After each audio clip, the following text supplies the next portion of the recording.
Hi எல்லாருக்கும் வணக்கம் and welcome to Prabhavathi Balaji. This is Prabhavati.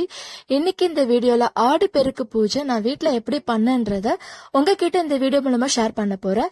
ஆடி மாசம் வந்து பாத்தீங்கன்னா ரொம்ப ஸ்பெஷல் வந்து பாத்தீங்கன்னா குத்து விளக்கு தான். குத்து விளக்கு நல்லா வாஷ் பண்ணிட்டு மஞ்சள் குங்குமம் எல்லாம் வச்சாச்சு. கூடவே வந்து பாத்தீங்கன்னா கலசம் சொம்பு அதுக்குமே நான் மஞ்சள் தேய்ச்சி குங்குமமும் வச்சு முடிச்சாச்சு.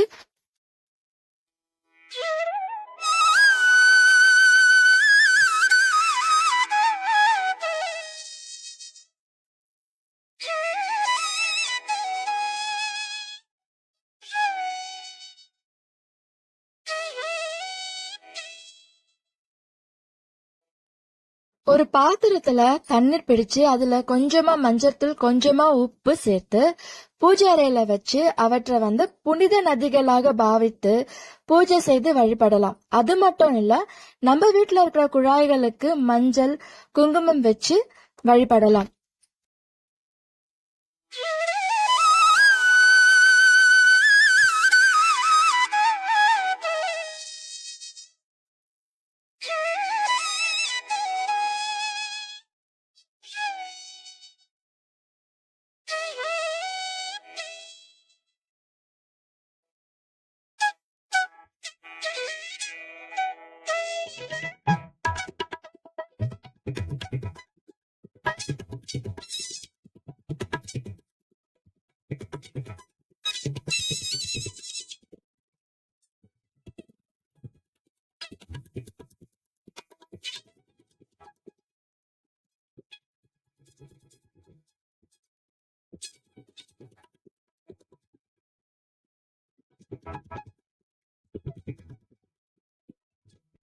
நான் சாமி நெய்வேத்தியத்துக்கு சிம்பிளா தான் பண்ணிருந்தேன். எப்பவும் மேல பாயாசம், சக்கரை பொங்கல், மெதுவடை தான் பண்ணியிருந்தேன். குழந்தைங்களை வச்சுட்டு என்னால அதிகமா பண்ண முடியல. ஸோ இதுவே போதும்னு ஆயிடுச்சு. பொங்கல், சக்கரை பொங்கல் நல்லா தலன்னு வந்திருந்தது. பொதுவா ஆடி பெருக்குனாலே காவிரி ஆற்றங்கரையில இருக்கிற நிறைய மக்கள் எல்லாம் ஒன்று கூடி மஞ்சள்ல பிள்ளையார பிடிச்சு தேங்காய், பழம், சர்க்கரை பொங்கல் படைச்சு வழிபடுவாங்க. ஆனா நம்ம வந்து இருக்கிற இடத்துல வந்து ஆரோ குளுமை இல்லைனாலும் நம்ம வீட்டுல வந்து இந்த மாதிரி சிம்பிளாவே நம்ம வழிபடலாம். ஸோ நான் வந்து நம்ம வீட்டுல வந்து சிங்க் பக்கமா இருக்கிற இடத்த நல்லா கிளீன் பண்ணிட்டு ஸோ அங்கதான் பூஜை பண்ணியிருந்தேன்.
ஆடி பெருக்கு அன்னைக்கு பாத்தீங்கன்னா தங்கம் தான் வாங்கணும்னு அவசியம் கிடையாது.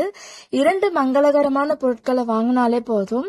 ஒன்று வந்து பாத்தீங்கன்னா உப்பு, அடுத்து வந்து பாத்தீங்கன்னா மஞ்சள் தூள். நம்ம எப்பவும் யூஸ் பண்ற மாதிரி உப்புவை வந்து நம்ம சமையலுக்கு யூஸ் பண்ணிக்கலாம். இந்த மாதிரி மங்களகரமான பொருட்கள் வாங்குறதுனால நம்ம வீட்டுல வந்து ஆனந்தம் சுபிக்ஷம் பெருகும் என்பது நம்மளோட நம்பிக்கை. ஆடி பெருக்கு அன்னைக்கு கல்யாணமானவங்க பெண்கள் புதிய தாலி கயிற்றையும் மாற்றிக்கொள்ளலாம். நான் நம்ம வீட்டுல இப்படிதான் சிம்பிளா பூஜை பண்ணியிருந்தேன். இந்த வீடியோ பிடிச்சிருந்ததுன்னா லைக் பண்ணுங்க, ஷேர் பண்ணுங்க, சப்ஸ்கிரைப் பண்ணுங்க. கண்டிப்பா எனக்கு சப்போர்ட் பண்ணுங்க.